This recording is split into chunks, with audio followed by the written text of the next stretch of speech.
Sunny, lest we forget, this was Shikhar Dhawan's comeback test match. He may not have gotten a chance to play had KL Rahul been on the tour. Great knock if we keep this in mind on how he made the most of his chance. Yeah, but before that, I'd like to express my sadness at the passing away of Hemant Kanitkar, who played a couple of tests with me.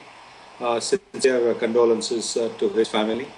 And I do hope that the Indian team will also show their respect by maybe a 2-minute silence tomorrow or black armbands tomorrow.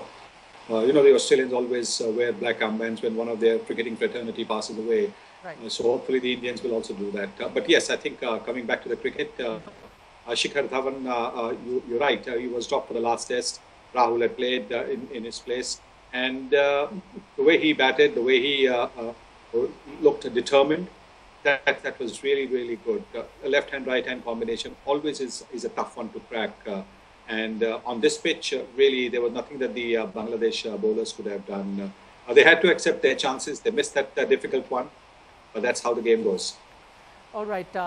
I come back to you, Sunny. Meanwhile, we also had a poll on our website on ndtv.com. In fact, the poll was out yesterday. We're starting to get the results of that poll. And we had asked, is India facing the strongest Bangladesh team ever? We've already got close to 1,700 votes, and 57% say yes and 38% say no. I'll have to admit here that most of the votes came in yesterday.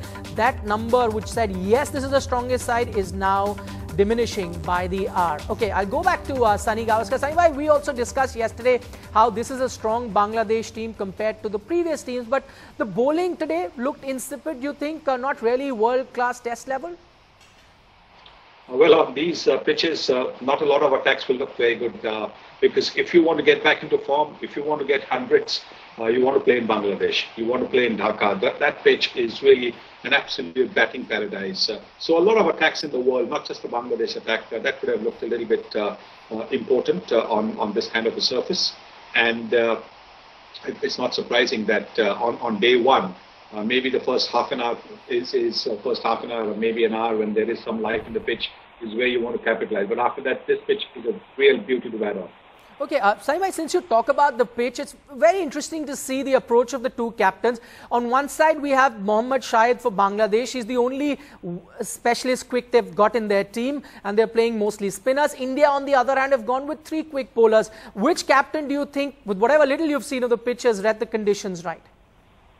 Well, we'll find out for sure, but I think what every captain looks to do, every team looks to do, is to get the right balance. And I do India is on the ground because the 3 new ball bowlers are capable not only of getting some pace out of the pitch, but also getting the ball to move. And the 2 spinners, I think they can get the ball to turn if they can't get. So I believe that India have picked the best attack for this test. Okay, you think India did pick the best attacker. So was there a Kohli stamp on the selection, you think? And I ask you that because, you know, we've gotten so accustomed to seeing the Dhoni style teams. You know, usually you'll see a left arm spinner. We saw no left arm spinner, 2 off spinners, and an out and out pacer in Varun Aaron. Usually with Dhoni you would see a seamer like Bhuvneshwar Kumar. Can you see a Kohli stamp on the selection? Yes, look, a batsman will have a different approach than a bowler as captain or a wicketkeeper as captain. As an opening batsman, if I am confronted by pace all the time, I will look at pace also. If I have pace in my team, I will look at pace also to give it back. So it's no surprise at all that Virat Kohli has packed his team with 3 pacers, and he's also picked 2 quality spinners.